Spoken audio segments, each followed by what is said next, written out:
संस्कृति बहुत दिन लगे हुए संस्कार निर्माण करने के लिए। इसलिए इस समन्वय बौद्ध विहार समन्वय समिति से इस संस्कार की प्रक्रिया शुरू हो।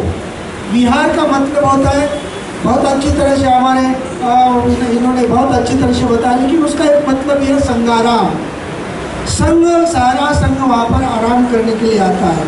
और उस विहारों में बुद्ध रूप के सिवाय विहार नहीं हो सकता है, बुद्ध रूप होना ही चाहिए, नहीं क्या? और जब बुद्ध रूप वहाँ पर होता है तभी बुद्ध के जीवनी की प्रक्रिया वहाँ पर होती है। जब वहाँ पर बुद्ध रूप रखते हैं, ये भी संस्कार हम हमारे सारे लोगों को बताना चाहिए कि बुद्ध की जो मूर्ति होती है, जब हम विहारों में रखते हैं, उनकी मुद्राओं में रखते हैं, मुद्रा का अर्थ भी हमें उनको बताना चाहिए। जब ध्यान मुद्रा में होती है बुद्ध की मूर्ति, तो बुद्धत्व इज नथिंग बट इट प्रक्रिया, ये ध्यान की अवस्था है। बुद्धत्व है ध्यान की अवस्था है। तो जब हम बुद्ध की तरफ जाते हैं उसमें, तो बुद्ध की तरफ देखते हैं तो बुद्ध ये ध्यान की अवस्था है। इसलिए हम हमेशा के लिए बुद्धिस्ट कहते हैं, तो हम ध्यान करना बहुत इम्पोर्टेंट है, क्योंकि बुद्ध वहाँ पर है। ध्यान के सिवाय बुद्धत्व की अवस्था में प्राप्त नहीं होती है। इसलिए व्हाट इज द मेडिटेशन? बाबा साहब ने अपने बुद्ध एंड धम्मा में कहा है कि हमारे मानसिक अवस्था को, जो प्रवृत्ति है, मूल प्रवृत्ति, उस प्रवृत्ति को क्या करना है, उसको अच्छी तरह से कुशल कर्म में उसको बदलाना है। इसलिए कुशल कर्म किससे होता है? बौद्ध धर्म की शिक्षा हमें क्या लिए मन कर होती है। इसलिए मन का संस्कार ध्यान है। Meditation is the culture of mind. आपका स्वभाव जानने के लिए ध्यान बहुत इंपॉर्टेंट है। आपको लगता है कि मैं बहुत अच्छा हूँ, लेकिन नहीं। Meditation is the mirror. Mirror does not give the judgement. आईनक जजमेंट नहीं देता है। जब हम ध्यान करते हैं, देन वो आईनक, आप काले हैं तो काले बताता है, गोरे हैं तो गोरे बताता है। When you are doing the meditation, you know your culture, you know your स्वभाव। हम हमारे मन के स्वभाव को जानते हैं। ऊपर से बहुत अच्छे आप दिखते हैं। हम धम्मधर का सर्टिफिकेट भी लेते हैं। धम्मधर मीन्स धम्म को धारण करना। एक सभा में मैं और गोयनका गुरु जी सभा में मैं था। गोयनका गुरु जी को मैंने पूछा, गुरु जी आपने तो धर्मांतर नहीं किया। उन्होंने बहुत अच्छा एक आंसर दिया, अरे अनुपदर्शी जी, धर्मांतर करने से क्या होता है? धम्म को धारण करना होता है। जब धम्म का धारण होता है तभी धम्मधर होता है। क्या हम धम्म को धारण करते हैं? क्या ध्यान को धारण करते हैं? क्या हम विनय को धारण करते हैं? क्या हमारे संस्कार बौद्ध संस्कार है? क्या हमारे धर्म के संस्कार ऐसे? क्योंकि संस्कार बहुत इम्पोर्टेंट है।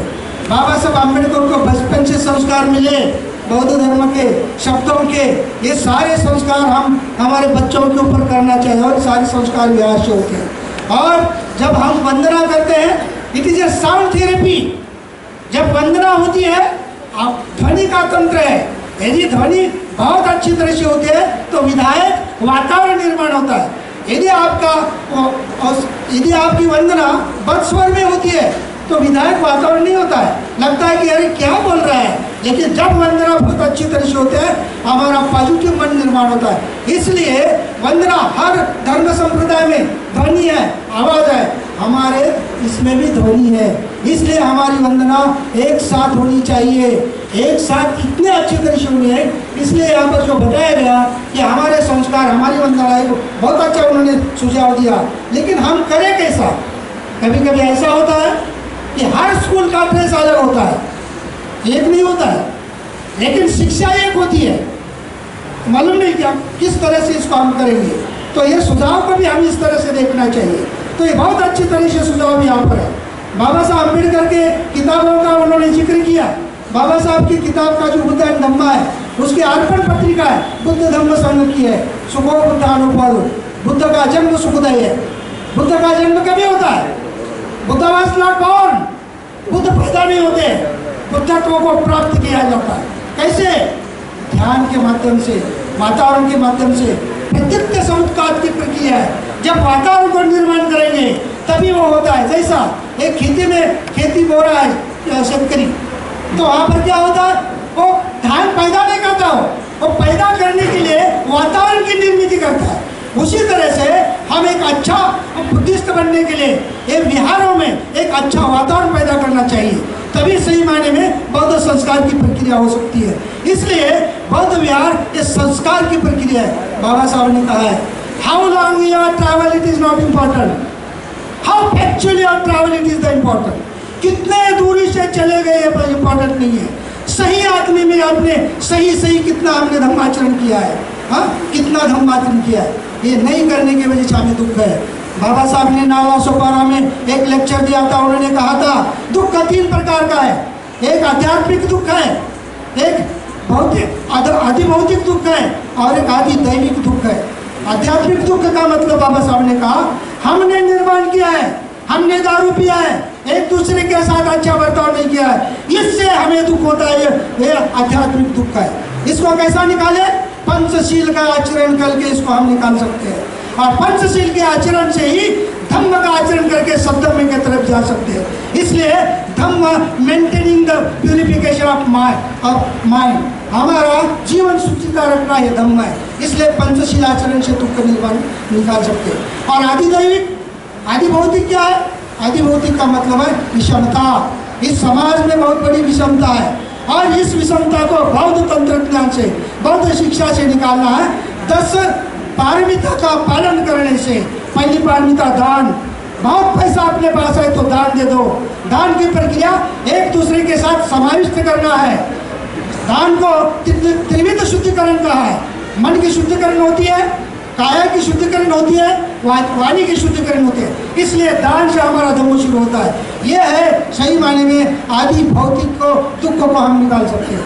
और आदि दैविक बहुत इंपॉर्टेंट है। बाबा साहब कहते हैं जब भी बारिश बहुत होती है तब हम कहते क्या बारिश गिर रही है यार, इसको कुछ समझता क्या नहीं, बहुत धूप होता है तो भी हम चिढ़ जाते हैं। तो बाबा साहब कहते हैं निसर्ग है, निसर्ग के प्रति हमें सहनशीलता होनी चाहिए, और बौद्ध धर्म में सहनशीलता एक पारमिता है। सहनशीलता के ऊपर इसको कुछ नहीं कर सकते हैं, इसलिए जिसपे सहनशीलता है वो सही बुद्धिस्ट होता है। इसलिए ये सारे आचरण की वजह से हम धम्म का आचरण करके सद्धम्म की तरफ जा सकते हैं। और सद्ध धम्म मनुष्य के भेदभाव को मिटाता है।